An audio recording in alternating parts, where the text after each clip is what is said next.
नमस्कार दोस्तों, स्वागत है आपका हमारे यूट्यूब चैनल में। तो दोस्तों आज की वीडियो बहुत ही इम्पोर्टेंट होने वाली है क्योंकि यूपी कोऑपरेटिव बैंक की जो रिक्रूटमेंट की जो वैकेंसी है वो आ चुकी है। और आज की वीडियो में मैं आपको पूरा डिटेल में बताऊंगा कि इस पोस्ट में एलिजिबिलिटी क्राइटेरिया क्या है, सिलेक्शन प्रोसेस क्या है और कैसे इस फॉर्म के लिए आप ऑनलाइन अप्लाई कर सकते हैं। तो वीडियो में बने रहें और अगर चैनल को सब्सक्राइब नहीं किया है तो चैनल को सब्सक्राइब कर लीजिए दोस्तों, और वीडियो एंड तक देखिएगा और अपने दोस्तों के साथ भी शेयर कीजिएगा। तो चलिए वीडियो को शुरू करते हैं। तो दोस्तों, UP cooperative institutional service board UPCISBA ने इसकी जो वैकेंसी है वो निकाल रखी है। इसमें combined cooperative bank non banking and technical service examination के थ्रू ये एग्ज़ाम निकल चुका है। एडवर्टाइजमेंट का नंबर है A-2GR 2026। ठीक है। पोस्ट है इसमें manager, junior manager, assistant cashier, banking assistant, clerk staff, assistant manager, computer journal, assistant typist, assistant stenographer, accountant, assistant accountant, accounting clerk, junior assistants और stenographer, junior engineer, assistant engineer की ये post जो है वो निकल चुकी है। ठीक है। Job type of permanent post है आपकी under various cooperative banks and cooperative federation in Uttar Pradesh वाले कैंडिडेट्स के लिए बहुत ही अच्छी ये वैकेंसी है। इसमें आप ऑनलाइन अप्लाई कर सकते हैं और इनकी ऑफिशियल वेबसाइट का नाम है upcisb.upsdc.gov.in। ठीक है। तो इसमें अगर बात कर लें, नोटिफिकेशन की जो डेट है वो 14 अप्रैल को ही आ गई थी और ऑनलाइन एप्लीकेशन जो स्टार्ट हो गई है वो 25 अप्रैल से स्टार्ट हो चुकी है। लास्ट डेट जो इसकी है वो 15 मई 2026 है, आज की इसकी लास्ट डेट है। ठीक है। तो आपको उस हिसाब से जो वैकेंसी है टोटल वो 2085 वैकेंसी अनाउंस कर दी गई है। मैनेजर, असिस्टेंट, क्लर्क और इंजीनियर की पोस्ट के लिए अप्लाई जो ये कर दी गई है। ठीक है। मैनेजर की जो पोस्ट है इसमें डिस्ट्रिक्ट कोऑपरेटिव बैंक लिमिटेड में 65 वैकेंसी है और जूनियर मैनेजर में डिस्ट्रिक्ट कोऑपरेटिव बैंक लिमिटेड में 486 वैकेंसी है। ठीक है। असिस्टेंट कैशियर या बैंक असिस्टेंट या क्लर्क स्टाफ में डिस्ट्रिक्ट कोऑपरेटिव बैंक लिमिटेड में 887 वैकेंसी है, 887 वैकेंसी है। असिस्टेंट मैनेजर जो है वो कंप्यूटर में यूपी कोऑपरेटिव बैंक लिमिटेड में 10 वैकेंसी है। असिस्टेंट मैनेजर में यूपी कोऑपरेटिव बैंक लिमिटेड में 42 वैकेंसी है। ठीक है। असिस्टेंट कैशियर में यूपी कोऑपरेटिव बैंक लिमिटेड में 66 वैकेंसी है। असिस्टेंट मैनेजर जो जनरल है यूपी कोऑपरेटिव फेडरेशन लिमिटेड, इसमें 78 वैकेंसी है। और अकाउंटेंट के लिए UP state construction cooperative federation limited में 24 वैकेंसी है। ठीक है। असिस्टेंट अकाउंटेंट के लिए UP state construction cooperative federation limited में 8 वैकेंसी है। Assistant accountant UP state construction and labour development cooperative federation limited में 16 वैकेंसी है। असिस्टेंट अकाउंटेंट में यूपी उपभोक्ता संस्कारी संगठन लिमिटेड में 8 वैकेंसी है। असिस्टेंट अकाउंटेंट में यूपी कोऑपरेटिव यूनिट लिमिटेड में 2 वैकेंसी है। अकाउंटिंग क्लर्क में UP cooperative jute and agriculture development association limited में 2 वैकेंसी है। असिस्टेंट स्टेनोग्राफर में डिस्ट्रिक्ट कोऑपरेटिव बैंक लिमिटेड में 4 वैकेंसी है। ठीक है। असिस्टेंट स्टेनोग्राफर में यूपी कोऑपरेटिव बैंक लिमिटेड में 14 वैकेंसी है और स्टेनोग्राफर में UP state construction cooperative federation limited में 4 वैकेंसी है। स्टेनोग्राफर में यूपी कोऑपरेटिव यूनियन लिमिटेड में 1 वैकेंसी है। Junior assistant UP state construction cooperative federation limited में 12 वैकेंसी है। Junior assistant UP construction and labour development cooperation federation limited में 16 vacancy है और जूनियर असिस्टेंट में यूपी कोऑपरेटिव यूनियन लिमिटेड में 17 vacancy है। असिस्टेंट टाइपिस्ट में डिस्ट्रिक्ट कोऑपरेटिव बैंक लिमिटेड में 20 वैकेंसी है और assistant typist UP cooperative bank limited में 31 वैकेंसी है। ठीक है। क्लर्क टाइपिस्ट में यूपी उपभोक्ता संस्कारी संगठन लिमिटेड में 20 वैकेंसी है। असिस्टेंट इंजीनियर सिविल में UP cooperative construction cooperative federation limited में 20 वैकेंसी है। असिस्टेंट इंजीनियर में जो सिविल है उसमें UP state construction and labour development cooperative federation limited में 12 वैकेंसी है। असिस्टेंट इंजीनियर इलेक्ट्रिकल में UP state construction cooperative federation limited में 2 वैकेंसी है। जूनियर इंजीनियर सिविल जो है वो UP state construction cooperative federation limited में 131 वैकेंसी है, जो कि बहुत ज़्यादा है, इसमें आप अप्लाई कर सकते हैं। जूनियर इंजीनियर जो सिविल है UP state construction and labour development में कोऑपरेटिव फेडरेशन लिमिटेड में भी 80 वैकेंसी है, इसमें भी आप अप्लाई कर सकते हैं। जूनियर इंजीनियर में UP state construction cooperative federation limited में 7 वैकेंसी है। तो अगर आपने इलेक्ट्रिकल में अगर आपने इंजीनियरिंग करी है तो इसमें भी आप अप्लाई कर सकते हैं। ठीक है। अब बात कर लेते हैं पोस्ट का नाम। ठीक है। मैनेजर कैटेगरी 1 है, ग्रेजुएट होना चाहिए। ठीक है। किसी भी रिकॉग्नाइज यूनिवर्सिटी से, और ठीक है, और उनका जो इंग्लिश और हिंदी जो क्लॉज है उसमें एड होनी चाहिए, ठीक है। जूनियर मैनेजर में कैटेगरी 2 में ग्रेजुएशन आपकी डिग्री चाहिए किसी भी यूनिवर्सिटी से, और जो है डिस्ट्रिक्ट कोऑपरेटिव बैंक में उनकी सुपरवाइजरी होनी चाहिए, ठीक है। इसके अलावा असिस्टेंट कैशियर और बैंकिंग सिस्टम में क्लरिकल स्टाफ में कैटेगरी 3 में आ जाता है। इसमें ग्रेजुएशन चाहिए आपको किसी भी स्ट्रीम से, और वर्किंग नॉलेज चाहिए आपको कंप्यूटर की, ठीक है, एज़ पर बैंक रूल, ठीक है। और exact CCC/O level condition similar to clerical post, ठीक है। इसके अलावा अगर आपकी जो एग्जैक्ट CCC और लेवल कंडीशन जो है वो क्लरिकल पोस्ट के लिए उससे बिलो होनी चाहिए, ठीक है। असिस्टेंट मैनेजर जो है कंप्यूटर कैटेगरी 2 के लिए ग्रेजुएट होना चाहिए कंप्यूटर साइंस के लिए और IT और इक्विवेलेंट के लिए, ठीक है।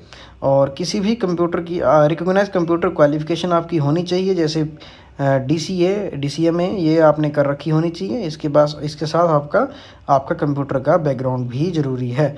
असिस्टेंट मैनेजर में या कैटेगरी 2 में ग्रेजुएशन होनी चाहिए किसी भी डिसिप्लिन से, आप किसी भी यूनिवर्सिटी से आपकी ग्रेजुएशन होनी चाहिए। और प्रेफरेंस किसको दी जाएगी? जो भी बैंकिंग, फाइनेंस और मैनेजमेंट क्वालिफिकेशन के बैंकिंग, फाइनेंस और मैनेजमेंट क्वालिफिकेशन वाले जो कैंडिडेट्स हैं उनके लिए प्रेफरेंस रहेगी, ठीक है।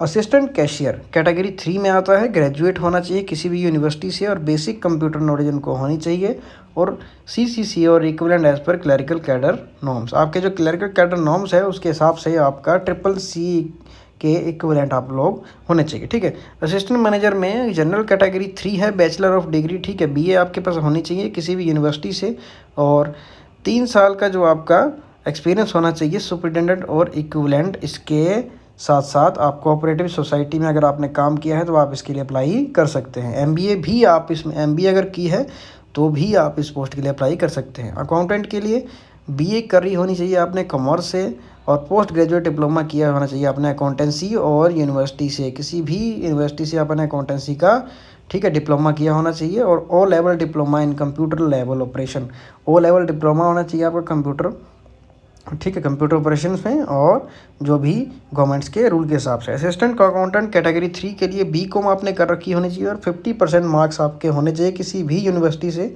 और O लेवल का इक्विवेलेंट सर्टिफिकेट आपके पास होना चाहिए, ठीक है, बाई NIE LIT और इट्स एफिलिएट इंस्टीट्यूशन, ठीक है।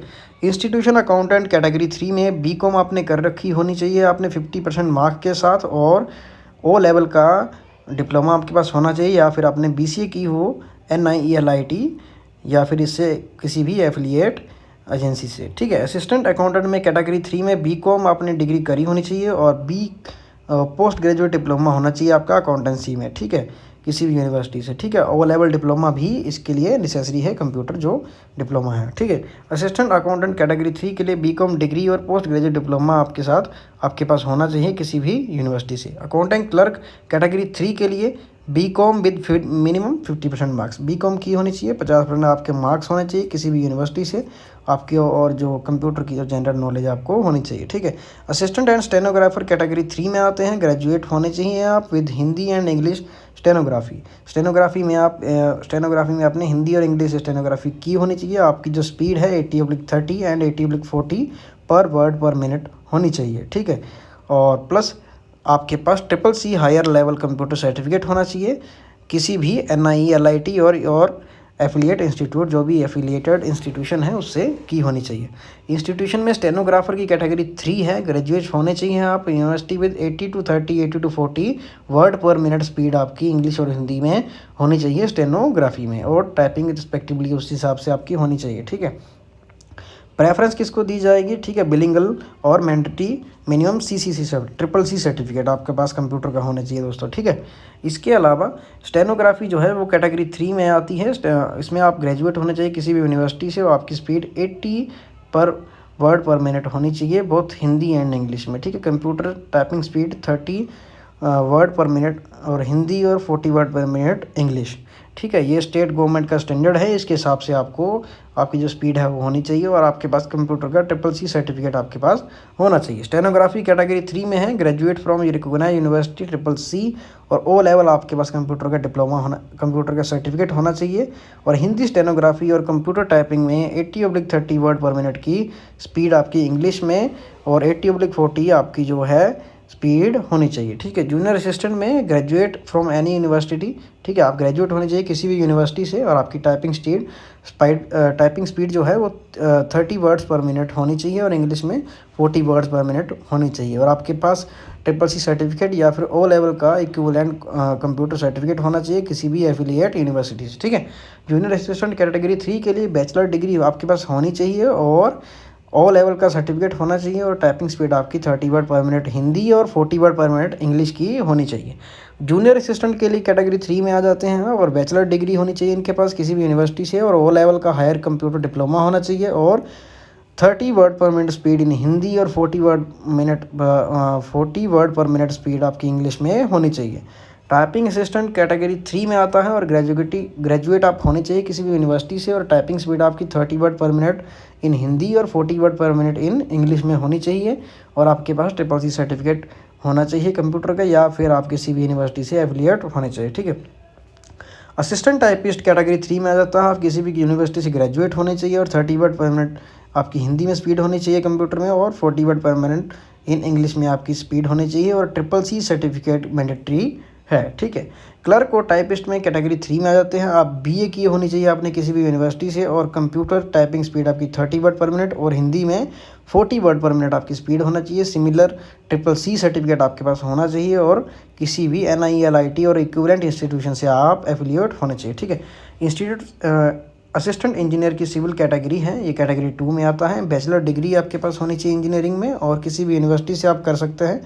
आप establish by law in India equivalent degree और रिकॉग्नाइज बाय द गवर्नमेंट, ठीक है। असिस्टेंट इंजीनियर सिविल 2 कैटेगरी के लिए बैचलर डिग्री आपके पास इंजीनियरिंग की होनी चाहिए, ये भी आप किसी भी यूनिवर्सिटी से आपके पास, ठीक है, डिग्री होनी चाहिए बैचलर ऑफ, ठीक है, सिविल इंजीनियरिंग, ठीक है। सिविल इंजीनियर कैटेगरी 2 में आ जाता है, बैचलर डिग्री नहीं, इलेक्ट्रिकल इंजीनियरिंग में आ जाता है। इलेक्ट्रिकल इंजीनियर की कैटेगरी 2 में जो है आपके पास बैचलर डिग्री होनी चाहिए इलेक्ट्रिकल इंजीनियर की, ठीक है, किसी भी यूनिवर्सिटी से आपने की हो, और एक रिकॉग्नाइज्ड जो आपके पास डिग्री होनी चाहिए। जूनियर इंजीनियर सिविल कैटेगरी 3 में आता है, आपके पास डिप्लोमा होना चाहिए सिविल इंजीनियरिंग का, और bachelor of degree in civil engineering, ठीक है। जूनियर इंजीनियर सिविल कैटेगरी 3 में ये भी सेम है, diploma in civil engineering in bachelor degree in civil engineering, ठीक है, आपके पास डिप्लोमा होना चाहिए सिविल इंजीनियरिंग का, ठीक है, किसी भी यूनिवर्सिटी से। जूनियर इंजीनियर जो इलेक्ट्रिकल में है कैटेगरी 3 में है, डिप्लोमा आपके पास इलेक्ट्रिकल इंजीनियरिंग का होना चाहिए, और बैचलर इन डिग्री आप इलेक्ट्रिकल इंजीनियरिंग में किसी भी यूनिवर्सिटी से आप पास होने चाहिए, ठीक है। एज लिमिट की बात करें तो एज लिमिट जो है, ठीक है, 21 से 40 साल की इसमें एज लिमिट दे रखी है, ठीक है। 1 जनवरी 2026 से आप, ठीक है, 21 साल के होने चाहिए, और 40 साल से कम होने चाहिए। आपकी जो मैक्सिमम एज है वो 1986 के बाद के आप बोर्न होने चाहिए, और ठीक है 1 जनवरी 2026 के पहले आपकी 21 साल उम्र होनी चाहिए। मैक्सिमम एज आपकी जो दिव्यांग है, पार्शली डिसेबल्ड है, उनकी 55 ईयर्स है, उनकी रिलैक्सेशन है 15 साल की, ठीक है। Age relaxation SC ST OBC और स्पोर्ट्स ट्रस्ट पर्सन और गवर्नमेंट एम्प्लॉय के लिए 5 साल है, अपर लिमिट 45 है, ठीक है।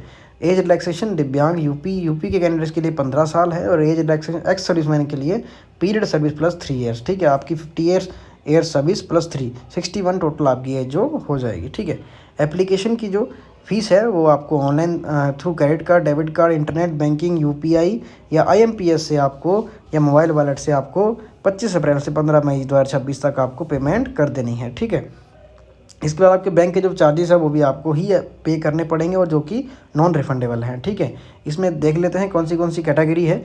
इसमें जनरल OBC और EWS के लिए 500 रुपये, और शेड्यूल कास्ट जो है, और शेड्यूल ट्राइब कास्ट है ST है, ठीक है, उसके लिए 250 रुपये है, ठीक है। सिलेक्शन प्रोसेस आपका क्या होगा यह ध्यान रख लेना है दोस्तों। सिलेक्शन प्रोसेस आपका ऑनलाइन प्रीलिमिनरी OPE जो ऑनलाइन प्रीलिमिनरी एग्जामिनेशन जो है वो होना चाहिए आपका। मेन एग्जामिनेशन कंडक्ट करवाएगा आपका UPCISB, ठीक है। बेस्ड ऑन आपका जो प्रीलिमिनरी एग्ज़ाम है उसके हिसाब से आपका up to 15 time number of vacancy will be shortlist for the main exam, ठीक है। आपके हिसाब से मतलब आपका जो प्रीलिमिनरी एग्ज़ाम होगा उसके हिसाब से ही आपको मेन एग्ज़ाम के लिए शॉर्टलिस्ट किया जाएगा, ठीक है। On the basis of main exam, ठीक है, 3 time of number of post will be called in the interview, मतलब आपके पास आपको इंटरव्यू के लिए बुलाया जाएगा उसके बाद, ठीक है। और आपको आपका प्रोफिशिएंसी टेस्ट होगा, उसके हिसाब से आपकी सिलेक्शन होगी, ठीक है।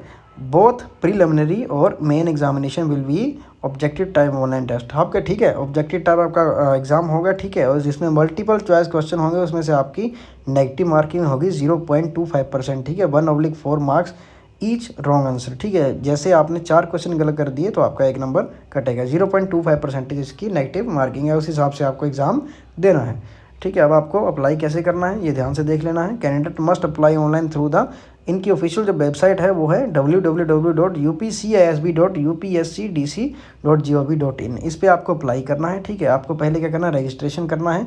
आपको अपना नाम, डिटेल्स, ईमेल आईडी, ये सब बेसिक जो डिटेल्स है वो आपको भरनी है, और ऑफिशियल जो आपकी ईमेल है और मोबाइल नंबर है आपको भरना है, वो रनिंग में होना चाहिए, ठीक है।